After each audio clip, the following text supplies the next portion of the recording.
kita telah berjanji kepada dunia ingin harus menurunkan produksi terbesar. Apakah sudah cukup data yang kami yang akan mengukur dan bagaimana mengukurnya?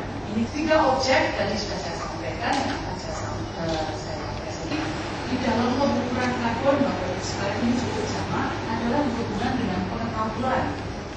Apa sebenarnya dimaksud dengan perubahan itu dan apa peranan dari cadangan karbon di dalam mengendalikan perubahan iklim. Pemerintah Indonesia ingin menurunkan cadangan emisinya, tidak bisa dilakukan oleh masyarakat. Ini karena alat bantu alamnya secara ilmiah masih bisa dapat diterima. Nah, ini contohnya dari Jayama ya, tadi berdiri di sini, Pak Didi Suprayogo masih ada di sini mengikuti training yang kami lakukan bersama BPKH.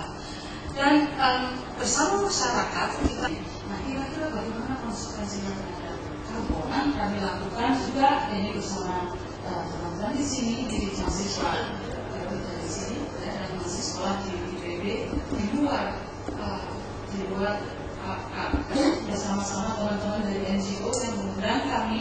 Ini adalah yang memisahkan kami di dalam level sangat heterogen pesertanya. Nah, ini Bapak Ibu sekalian, ini agak sedikit nih tanpa LCD kami langsung di lapangan. Bagaimana cara? Apa sih tugas rumah kaca? Ini hanya menggunakan zat-zat plastik. Perlakuan bagaimana rasanya? Mapnya kayak apa? Nah, mapnya ini adalah dicanakan sesuai kaca atau dibutuhkan oleh tanaman. Bisa menguntungkan, bisa merugikan. Menguntungkan tanaman, oleh karena itu tanaman yang kita tanam harus dipakai dan menunjukkan dalam waktu lama. Kira-kira demikian Bapak Ibu sekalian yang kami lakukan baru tadi. Nah, mengukur karbon di dalam tanah itu harus kita ukur berat dari tanah, harus dibawa masukkan dalam oven. Dan ini kalau di universitas masih ada, tapi kalau di tempat terpencil nggak mungkin, sehingga kita bisa dekati dengan menyederhanakan menggunakan wajan goreng seperti ini.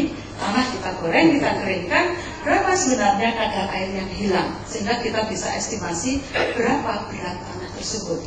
Kalau untuk karbon yang ada di dalam tanah, tetap harus kita bawa ke laboratorium.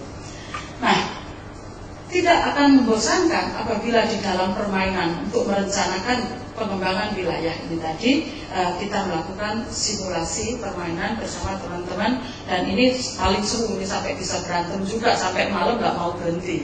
Nah, ini kalau land use diubah menjadi seperti ini, penggunaan lahan diubah dari alang-alang diubah menjadi kebun, berapa sebenarnya peningkatan karbonnya dan seterusnya.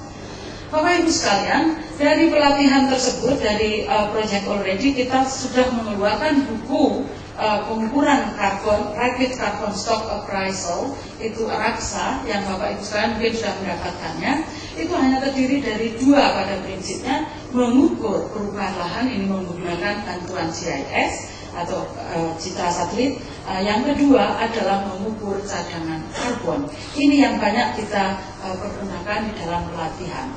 Selanjutnya hasilnya kayak apa? Saya berikan 2 contoh. Yang pertama dari Jawa Timur yang merupakan test case dari RACSA ini, dan yang